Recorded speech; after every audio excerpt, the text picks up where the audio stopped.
नमस्कार दोस्तों, अनुभूति चैनल में आपका एक बार फिर स्वागत है। आज हम अपनी जो राजस्थान पुलिस कांस्टेबल परीक्षा के बारे में सीरीज चल रही है उसका नेक्स्ट वीडियो लेकर आपके सामने आए हैं। तो दोस्तों, हमें उम्मीद है आपकी पढ़ाई लगातार जारी है, आप अच्छे से अपने लक्ष्य की ओर बढ़ रहे हो और इस समय को देखते हुए घर पे रहें, अपने आप को सुरक्षित रखें और अपनी पढ़ाई पे अपने आप को फोकस रखें। नकारात्मक अफ़वाहों से, नकारात्मक विचारों से बचें और अपने आप को सकारात्मक बनाते हुए लक्ष्य की ओर अग्रसर रहें। तो दोस्तों, हम आगे का टॉपिक आज शुरू करते हैं। आज अपना जो एक्ट है उसका नाम है गर्भधारण पूर्व या जन्म पूर्व लिंग परीक्षण अधिनियम 1994। गर्भधारण पूर्व या जन्म पूर्व लिंग परीक्षण अधिनियम 1994, शॉर्ट रूप से इसको PCPNDT एक्ट कहते हैं। PCPNDT PCPNDT एक्ट कहते हैं। यह 1 जनवरी 1996 को लागू हुआ था। ये क्यों लागू किया गया था? इसका कारण था भ्रूण हत्याओं को रोकने एवं घटते लिंगानुपात के कारण भारतीय सरकार द्वारा एक अधिनियम पारित किया गया था। भ्रूण हत्याएं, खासकर जो बच्चियां होती थी उनकी भ्रूण हत्याएं हो जाती थी, चाहे वो भ्रूण को पेट के अंदर मार दिया जाता था या फिर जन्म के बाद मार दिया जाता था, तो भ्रूण हत्याएं हो रही थी, इसलिए लिंगानुपात घट रहा था, इसलिए इस अधिनियम को पारित किया गया। लिंगानुपात क्या होता है दोस्तों? आपको मालूम होगा कि लिंगानुपात 1000 पुरुषों के पीछे महिलाओं की संख्या लिंगानुपात होती है। जो अभी 2011 की जनगणना के अनुसार लिंगानुपात चल रहा है वो राजस्थान में लिंगानुपात 928 है, जबकि पूरे भारत में 943 है। आप लिखा हुआ देख सकते हैं। और जो बाल लिंगानुपात है वो राजस्थान में 888 है और पूरे भारत में 919 है। तो दोस्तों, आगे चलते हैं इससे आगे। PCPNDT की फुल फॉर्म क्या है? Pre conception and pre natal diagnostic act 1994। Pre conception एवं and pre natal diagnostic act 1994 है। इसमें प्रसव पूर्व लिंग निर्धारण को प्रतिबंधित किया गया है। प्रसव पूर्व लिंग निर्धारण को प्रतिबंधित किया गया। क्या किया गया दोस्तों? प्रसव पूर्व लिंग निर्धारण को प्रतिबंधित किया गया है। इसमें अल्ट्रासाउंड या अल्ट्रासोनिक कराने वाले जोड़े या करने वाले डॉक्टर, लैब कर्मी को 3 से 5 साल की सज़ा और 10 से 50 हज़ार तक जुर्माने का प्रावधान है।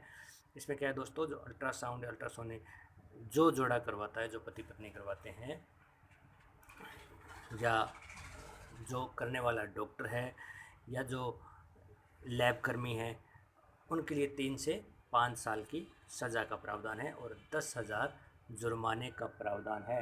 तो दोस्तों, जैसे जैसे अपने समाज में शिक्षा बढ़ी है तो लोगों की इलेक्ट्रॉनिक साधनों की तरफ पहुंच भी बढ़ी है। तो मशीनी साधनों से लिंग का पता लगा लिया जाता है। प्रसव से पूर्व लिंग का पता लगा लिया जाता है। तो लिंग का पता लगाकर अगर वो लिंग बच्ची होती है तो बहुत बार अबॉर्शन जैसी घटनाएं होती है। तो उस अबॉर्शन से संबंधित अपने पहले एक एक्ट पढ़ चुके हैं और ये पता लगाने पे है कि भ्रूण का पता लगाना। तो जो पता लगवाने वाले जोड़े हैं, जो पता लगवाने वाले जोड़े हैं या जो ये पता लगा के देते हैं, चाहे वो डॉक्टर हो चाहे वो लैब कर्मी हो, तो उनके लिए सज़ा का प्रावधान किया गया है। 3 से 5 साल की सज़ा है और 10 से 50,000 रुपये जुर्माना है। तो इस एक्ट की मुख्य बातें ये है दोस्तों कि एक्ट 1994 में बना है, 1 जनवरी 1996 को लागू हुआ है। घटते लिंगानुपात और भ्रूण हत्याओं को रोकने के लिए बनाया गया है।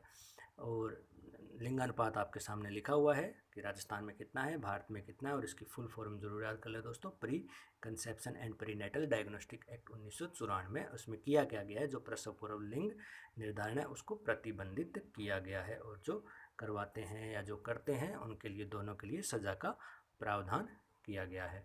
तो जो इससे संबंधित आईपीसी की धाराएं हैं, भारतीय दंड संहिता आईपीसी, इंडियन पेनल कोड की धाराएं हैं, उसके बारे में अपने पढ़ लेते हैं। धारा 315, इससे पहले हमने 312 पढ़ी थी, 313 पढ़ी थी, 314 पढ़ी थी, अब 315 जो इससे संबंधित धाराएं हैं। 315 क्या कहती है? यदि कोई व्यक्ति नवजात को जन्म से रोकने का प्रयास करता है तो सजा का प्रावधान है। क्या है? यदि कोई व्यक्ति नवजात को जन्म से रोकने का प्रयास करता है तो सजा का प्रावधान है। 315 में जन्म से रोकने का प्रयास करता है, 10 वर्ष या आजीवन कारावास की सज़ा है। 10 वर्ष या आजीवन कारावास की सज़ा है। गैर जमानती अपराध है ये, गैर जमानती अपराध है और संज्ञेय अपराध है। गैर जमानती अपराध है और संज्ञेय अपराध है। धारा 316, 315 आपके समझ आ गई होगी। अगर कोई भी चीज़ नहीं समझ आए तो आप हमें कमेंट बॉक्स में पूछ सकते हैं क्वेश्चन करके, हम आपको यथा समय उसका उत्तर उपलब्ध करवा देंगे।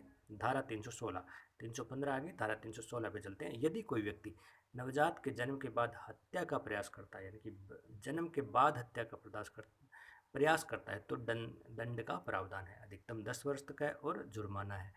गैर जमानती है, कौन सा अपराध है? ये भी गैर जमानती और संज्ञेय अपराध है। तो 315 होगी। 316 में नवजात के जन्म के, उसमें प्रसव रोकने का प्रयास था। 16 में जन्म के बाद हत्या का प्रयास है। अब आते हैं 317 पे। धारा 317, किसी बच्चे को 12 वर्ष से कम उम्र में घर से निष्कासित कर दिया जाता है तो दंड का प्रावधान है। 12 वर्ष से कम उम्र होने पर अगर उसको निष्कासित कर दिया जाता है घर से तो इसके लिए दंड का प्रावधान है। तो दोस्तों कई बार जो ये बच्चे छोड़ के चले जाते हैं, जो भ्रूण को छोड़ के चले जाते हैं, तो उसके खिलाफ जो दंड की धारा लगती है वो 317 लगती है। इसमें 2 से 7 वर्ष तक की सज़ा का प्रावधान है और एक गैर जमानती एवं संज्ञेय अपराध है 317। अब 318, 318 में क्या है? बच्चे के जन्म को छिपाना, गुप्त रूप से गाड़ कर मृत नवजात को अपने पास रखा जाता है तो दंड का प्रावधान है। तो बच्चे के जन्म को छिपाना, जैसे बच्चा है, उसका जन्म हो गया और वो मृत है, तो या तो उसके अपने पास रखना या उसको छुपाना या कहीं गाड़ देना, उसके जो जन्म है उसको छुपाने का प्रयास करना, तो उसके लिए सज़ा का प्रावधान है 2 वर्ष और जुर्माना या दोनों है। गैर जमानती अपराध है, संज्ञेय अपराध है। इस प्रकार दोस्तों इस एक्ट से संबंधित जो धाराएं हैं वो धाराएं 315, 316, 317 और 318 है। तो इस प्रकार से एक आपने एक्ट के बारे में देखा है और इससे संबंधित धाराएं हैं। तो आप इसके शॉर्ट नोट्स बना सकते हैं या इसको स्क्रीनशॉट लेके रख सकते हैं और समय समय पे आगे भी हमारे वीडियो आपको अवेलेबल होते रहेंगे। और इसके अलावा जो क्वेश्चन आंसर फोरम में है वो भी हमारे वीडियो आपको बाद में मिल जाएंगे। एक बार इसको हम सिलेबस कर लेते हैं। तो लगातार पढ़ाई जारी रखें, हमारे चैनल को सब्सक्राइब करें, अधिक से अधिक लोगों तक शेयर करें ताकि इस लॉकडाउन के समय में अधिक से अधिक लोगों को इसका फ़ायदा हो सके। तो दोस्तों हमारे चैनल को सब्सक्राइब करना न भूलें और आपको अच्छा लगा तो एक लाइक भी अवश्य करें और लगातार अपने स्टडी पे फोकस बनाए रखें। धन्यवाद दोस्तों।